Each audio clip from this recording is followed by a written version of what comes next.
এখন জলপাইয়ের আচার বানাবো। জলপাইটা আমি আগে কেটে রোদ্রে হলুদ মরিচ সরিষা দিয়ে একটু রোদ্রে শুকিয়ে রেখেছি। এখন আমি এখানে সরিষা তেল দিয়েছি, এখন আদা রসুন দিব সব দিয়ে, এই যে এর ভিতরে সব দিয়ে দিলাম একসাথে। লবণটা কষাবো, হ্যাঁ সব দিচ্ছি। এখন এটার ভিতরে আমি দিয়ে দেবো, জলপাইটাও দিয়ে দেবো। একসাথে এটা কষানো হলে আমি আরো সরিষার তেল দিব। মশলাটা কষানো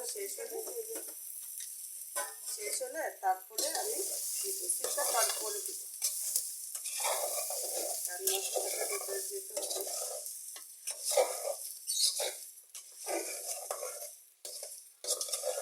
এই যে আমার আচার, যে আচারটা হয়ে উঠলে আমি এখন আর সরিষার তেল দিয়ে দিব।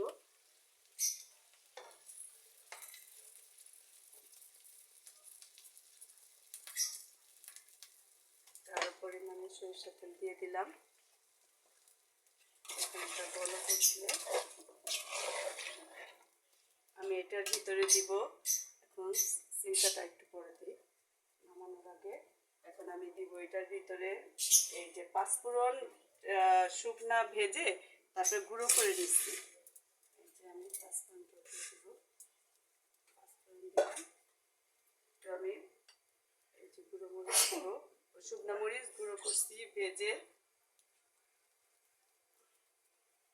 এটার ভিতরে কিন্তু আগে একটু হলুদ মরিচের গুঁড়ো, আদা রসুন, তারপরে আস্ত আপনার রসুন ছিলে, দেশি রসুনগুলো ছিলে তারপরে দেওয়া হয়েছে। এটার ভিতরে মানে রসুনের আস্ত কোয়াগুলো দেওয়া হয়েছে। এখন বলক উঠলে আমি একটু পরিমাণে দিব একটু চিনি।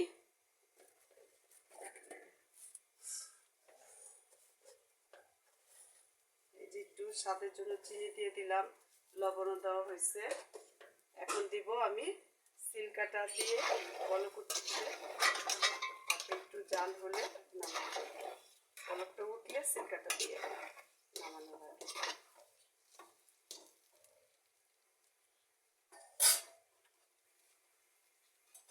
এই এখন সিলকা দিব, এই যে সিলকাটা দিয়ে দিলাম। এখন এটা পরিমাণ মতো জাল হলে আমি নামিয়ে ফেলবো। পরবর্তীতে আপনাদেরকে আবার আচারটা আমি দেখাবো কেমন হলো আমার আচার। আপনারাও ঘরে এভাবে, আমি তো অল্প সময়তে শর্টকাটে আচারের এটা দেখাইলাম, এইভাবে ঘরে বানিয়ে বছর ভরে রেখে দিতে পারবেন। আবার রোদে দিলে আরও ভালো থাকবে। এই আল্লাহ হাফেজ।